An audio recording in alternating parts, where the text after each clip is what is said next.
In the name of Allah, the most beneficent and the most kind to all of us. Assalamu alaikum wa rahmatullahi wa barakatuh. So dear students, I am Sir Naseem Zulfikar, and today of English language grammar, I am going to discuss about the parts of speech number 8, that is conjunction. So आज की class में मैं आपको detail में explain करने वाला हूँ कि what is a conjunction and I will also tell you about the types of conjunction. तो कंजंक्शन किसे कहते हैं? तो conjunctions are actually the linking words in English language. Conjunctions English language के अंदर लिंकिंग वर्ड्स होते हैं. और लिंकिंग वर्ड्स किसे कहते हैं? जो जोड़ने के काम आते हैं. ऐसे अल्फाज जो किसी दो वर्ड्स को या किसी दो सेंटेंसेस को जोड़ने के काम आते हैं, उनको हम कहते हैं conjunction. Because a conjunction conjoins two words और टू सेंटेंसेस. तो कंजंक्शंस ऐसे वर्ड्स होते हैं जिनको इस्तेमाल किया जाता है अल्फाज को आपस में जोड़ने के लिए या फिर सेंटेंसेस यानी जुमलों को आपस में जोड़ने के लिए, ज्वाइन करने के लिए. Let's have an example. जैसे कि अगर हम कहते हैं एक सेंटेंस के Wasim and Waqar are good friends, कि वसीम और वकार अच्छे दोस्त हैं. तो यहाँ पर वसीम और वकार ये दो वर्ड्स हैं, उनको ज्वाइन किया गया इस एंड के ज़रिए. तो ये एंड हमारे पास जो है, और मतलब ये एंड हमारे पास कहलाता है कंजंक्शन. और यहाँ पर ये एंड कर क्या रहा है? यहाँ पर ये टू वर्ड्स को या दो अल्फाज को, दो नाउन को आपस में ज्वाइन कर रहा है, जोड़ रहा है. नेक्स्ट एग्जाम्पल देखते हैं कि Wasim is my friend and he is a good student. Wasim मेरा दोस्त है और वो एक अच्छा तालिब इल्म है. अब इस सेंटेंस में यहाँ पर क्या हो रहा है कि आप देखें कि Wasim is friend my friend एक सेंटेंस है, और and this is the second sentence, he is a good student, वो एक अच्छा दोस्त है मेरा.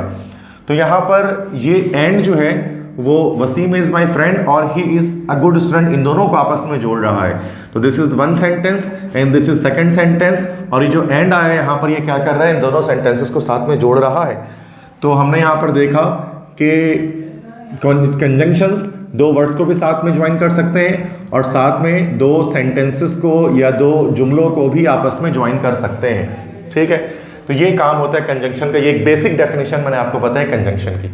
अब आते हैं टाइप्स ऑफ कंजंक्शन, कि how many types of conjunction are there. So there are 3 main types of conjunction: coordinating conjunction, subordinating conjunction and correlative या को-रिलेटिंग कंजंक्शंस. ठीक है, तो एक एक करके समझते हैं इन तीनों के बीच में क्या डिफरेंस है. सबसे पहले है कोऑर्डिनेटिंग कंजंक्शंस. कोऑर्डिनेटिंग कंजंक्शंस क्या करते हैं? They join two principal clauses together. वो दो प्रिंसिपल क्लॉज को आपस में जोड़ते हैं. नाउ एक सवाल आपके जहन में पैदा हो रहा होगा कि what is a principal clause. देखो, क्लॉज किसे कहते हैं? Clause is actually a part of sentence. किसी जुमले को अगर हम पार्ट्स में ब्रेक कर दें तो उसका एक पार्ट एक क्लॉज कहलाता है. और क्लॉज असल में दो तरह के होते हैं. एक हमारे पास है प्रिंसिपल क्लॉज और एक होता है सबऑर्डिनेट क्लॉज. प्रिंसिपल क्लॉज क्या होता है? प्रिंसिपल क्लॉज वो क्लॉज होता है जो मुकम्मल अपने पूरे मायने देता है, और सबऑर्डिनेट क्लॉज जो है वो मुकम्मल अपने पूरे मायने नहीं देता.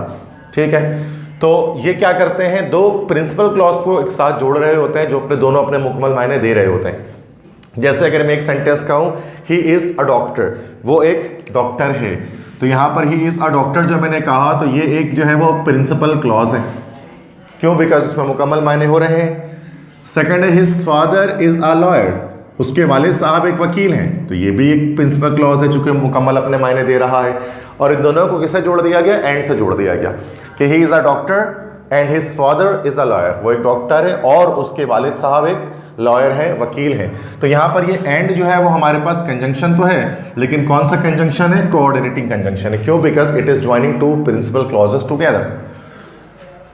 और याद रखिएगा कि प्रिंसिपल क्लॉज हमेशा एक सेंटेंस के बिटवीन में, एक सेंटेंस के दरमियान में, बीच में लग रहा होता है. कभी भी इसको एट द स्टार्ट या at the end of the sentence आप इस्तेमाल नहीं कर सकते. ये एंड जो है वो या तो बीच में ही आ सकता है, शुरू में या आखिर में नहीं आ सकता. ठीक है, जितने भी कोऑर्डिनेटिंग कंजंक्शंस होते हैं. अब एंड के अलावा कौन कौन से कोऑर्डिनेटिंग कंजंक्शंस हैं, इनको आपको याद रखना है तो आप एक निमोनिक से याद कर लेते हैं. और वो निमोनिक क्या है? Fan boys, FANBOYS. इस फैन बॉयज, इस निमोनिक से, इस ट्रिक से आप क्या कर सकते हैं कि याद रख सकते हैं कि कौन से हमारे पास जो है वो कोऑर्डिनेटिंग कंजंक्शंस होते हैं। तो फैन वॉइस में क्या है, FANBOYS, for, and, nor, but, और, येट, सो, ये सारे हमारे पास कोऑर्डिनेटिंग कंजंक्शंस कहलाते हैं। फॉर मतलब क्योंकि, एंड मतलब और, नॉर मतलब ना ही, बट मतलब लेकिन, और मतलब या, येट मतलब बावजूद, सो मतलब तो इसके हम एक एक सेंटेंस इसके बनाकर देखते हैं दो प्रिंसिपल क्लॉज को जोड़ते हुए। फॉर के एक तो फॉर का मतलब होता है के लिए, जैसे I have bought these flowers for you, वहां पर जो फॉर होता है वो एक प्रेपोजिशन होता है।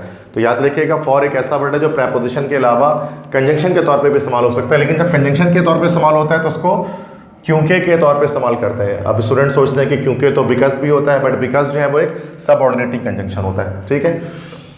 तो he could not come to school for he was ill, वो नहीं आ सका स्कूल, क्यों भाई, क्योंकि वो जो है वो बीमार था। तो यहाँ पर फॉर ने इस दोनों प्रिंसिपल क्लॉज को एक साथ जोड़ा। एंड और I saw a thief and he stole my wallet, मैंने एक चोर को देखा और उसने मेरा पर्स या मेरा बटुआ चुरा लिया। यहाँ पर एंड ने इस दो प्रिंसिपल क्लॉज को एक साथ जोड़ा। नॉर से बनाते हैं, he is my friend nor he is my enemy, ठीक है, वो मेरा दोस्त है ना ही वो मेरा दुश्मन है, तो नॉर यहाँ पर इस्तेमाल कर लिया हमने। But I like her so much but she always neglects me, मैं उसे बहुत पसंद करता हूँ लेकिन वो हमेशा मुझे नज़रअंदाज करती है। तो यहाँ पर बट ने इस दो प्रिंसिपल क्लॉज को एक साथ जोड़ा। यू कैन बॉयल वाटर और you may drink it now, तुम पानी को उबाल सकते हो या तुम उसके अभी पी सकते हो। तो यहाँ पर और ने इन दो प्रिंसिपल क्लॉज को साथ में ब्रेक जो जोड़ा, ज्वाइन किया। येट मतलब बावजूद, he is my friend yet he doesn't help me, वो मेरा दोस्त है उसके बावजूद वो मेरी मदद नहीं करता है। तो यहाँ पर जो ये येट आया, ये येट भी एक हमारे पास कोऑर्डिनेटिंग कंजंक्शन है, बिकॉज ये दो प्रिंसिपल क्लॉज को एक साथ जोड़ रहा है।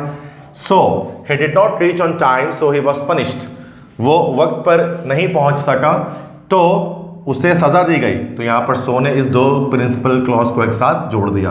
तो ये फैन वॉइस से आपको याद रख सकते हैं कि कौन कौन से हमारे पास कोऑर्डिनेटिंग कंजंक्शंस मौजूद होते हैं। नेक्स्ट हम आते हैं सेकंड अपने, दैट इज सबऑर्डिनेटिंग कंजंक्शंस के तौर पे। ये क्या करता है, इसकी डेफिनेशन क्या है कि ये प्रिंसिपल क्लॉज को सबऑर्डिनेट क्लॉज के साथ जोड़ देता है। प्रिंसिपल क्लॉज किसे कहते हैं, जो मुकम्मल अपने पूरे मायने दे, और सबऑर्डिनेट क्लॉज के बारे में भी मैंने आपको क्या बताया, जो अपने मुकम्मल मायने नहीं देता, ठीक है। जब इन दोनों को एक साथ हम ज्वाइन करते हैं तो उसके लिए we have to use a subordinating conjunction, तो उसके लिए हमें एक सबऑर्डिनेटिंग कंजंक्शन से इस्तेमाल करना पड़ता है, ठीक है। फॉर एग्जाम्पल अगर हम एग्जाम्पल लेते हैं तो मैं दो यहाँ पर आपको कंजंक्शंस के बारे में बताता हूँ, सबऑर्डिनेटिंग कंजंक्शंस के बारे में, एक इफ के बारे में बताता हूँ और एक बिफोर के बारे में बताता हूँ, ठीक है। So let's see. अच्छे से पहले कि मैं आपको एग्जाम्पल बताऊँ, इस पॉइंट को देखें कि सबऑर्डिनेटिंग कंजंक्शंस में be place between the sentence और एट द स्टार्ट। मतलब जैसे कि जितने भी कोऑर्डिनेटिंग कंजंक्शंस होते हैं उनको हमेशा सेंटेंस के इन बिटवीन इस्तेमाल करते हैं, लेकिन आप सबऑर्डिनेटिंग कंजंक्शंस को सेंटेंस के बीच में भी इस्तेमाल कर सकते हैं और सेंटेंस के स्टार्ट में भी आप उसको यूज़ कर सकते हैं। तो दोनों जगह पर ये इस्तेमाल हो सकते हैं, इन बिटवीन अ सेंटेंस भी हो सकता है और at the start of the sentence भी आप उसको इस्तेमाल कर सकते हैं। For examples, you will succeed if you work hard, मतलब you will succeed if you work hard, कि ये कंडीशनल सेंटेंस मैंने यहाँ पर लिखा है कि अगर तुम मेहनत करोगे तो कामयाब हो जाओगे या कामयाब होगे, अगर तुम मेहनत करोगे तो कामयाब हो जाओगे। You will succeed if you work hard. यहाँ पर देख सकते हैं कि यू विल सक्सीड, ये हमारे पास हमारा प्रिंसिपल क्लॉज मौजूद है, ठीक है। क्यों ये प्रिंसिपल क्लॉज है, क्योंकि अपने मुकम्मल मायने अकेले दे रहा है, दिस इज प्रिंसिपल क्लॉज, ठीक है। और इफ़ यू वर्क हार्ड, अगर तुम मेहनत करोगे, तो ये वाला क्लॉज कैसा है भाई, सबऑर्डिनेट क्लॉज है, ये अपने मुकम्मल मायने नहीं दे रहा। तो एक प्रिंसिपल क्लॉज को सबऑर्डिनेट क्लॉज से जोड़ने के लिए हमने यहाँ पर इफ इस्तेमाल किया, जिसके मतलब है अगर, ठीक है। अच्छा, ये भी हो सकता है कि आप सबऑर्डिनेट क्लॉज को पहले लगा लें, चूँकि मतलब इफ़ यू वर्क हार्ड, ये पूरा का पूरा जो है वो आप इसको स्टार्ट में यूज़ कर लें, if you work hard. But in that case क्या करना पड़ेगा आपको, फिर प्रिंसिपल क्लॉज को लिखने से पहले कॉमा लगाना पड़ेगा। So both of the two structures are possible, either you can write a subordinating conjunction in between, ठीक है, or you can write it at the start of sentence. But if you are using subordinating conjunction or subordinate clause at the start of the sentence, then make sure that you are separating both the clauses by means of a comma, तो उसमें comma आना ज़रूरी है। इस तरह past perfect tense के भी clause बड़े फेमस होते हैं बिफोर वाले, कि the patient had died before the doctor केम, मतलब डॉक्टर के आने से पहले मरीज मर चुका था, तो the patient had died, it is the principal clause. Before the doctor came, doctor के आने से पहले, ये हमारे पास हो गया हमारा सबऑर्डिनेट क्लॉज। तो बिफोर ने क्या किया, पहले ने बिफोर ने क्या किया, इन दोनों क्लॉसेस को, प्रिंसिपल और सबऑर्डिनेट क्लॉज को एक साथ जोड़ दिया, ज्वाइन कर दिया। अगर आप before the doctor came subordinate clause को पहले यूज करोगे तो इन दैट केस आपको क्या करना पड़ेगा, आपको कॉमा यूज करना पड़ेगा, ठीक है। तो this is all about subordinating conjunctions. इसके बारे में मैंने आपको बताया कि जो प्रिंसिपल क्लॉज को एक सबऑर्डिनेट क्लॉज के साथ ज्वाइन कर रहे होते हैं, जोड़ रहे होते हैं। And now we have the third type and the last one type, that is correlating conjunction. Correlating conjunctions असल में किस तरह के होते हैं, they are actually making, they are like a tag team. ये टैग टीम की तरह होते हैं। टैग टीम किसे कह सकते हैं कि मतलब कि ये हमेशा कपल्स की सूरत में, ये हमेशा पेयर्स की सूरत में इस्तेमाल किए जाते हैं, ये हमेशा जोड़ी की सूरत में लगाए जाते हैं, ठीक है। दो एक साथ यूज होते हैं एक ही सेंटेंस के अंदर। उनमें से कुछ मैंने 4 फेमस को-रिलेटिंग कंजंक्शंस को लिखा है यहाँ पर, जो आप डेली लाइफ में इस्तेमाल करते हैं। That is both and, either और, neither nor, not only but also. They all are co-relating conjunctions because they are used in pair form, pair की सूरत में। both और and, जैसे both biryani and pizza are my favorite dishes। तो यहाँ पर देखिए both biryani और and pizza, both और and एक साथ यहाँ पर है कि बिरयानी और पिज़्ज़ा दोनों ही मेरी पसंदीदा डिशेज हैं। either और मतलब या तो या फिर या, ये आइदर और चॉइस के लिए इस्तेमाल करते हैं। Either I will go to Murree or I will stay at home, या तो मैं मरी जाऊंगा या फिर मैं घर पर रहूंगा। तो आइदर और को हमने देखा यहाँ पर एक साथ जोड़े में इस्तेमाल किया, तो ये दोनों कहलाते हैं को-रिलेटिंग कंजंक्शंस। इस तरह नाइदर के साथ नॉर इस्तेमाल होता है, ये भी को-रिलेटिंग कंजंक्शन है। ना तो और नाइदर मतलब होता है ना तो, और नॉर मतलब ना ही। Neither he wanted to take medicine nor he wanted to visit hospital.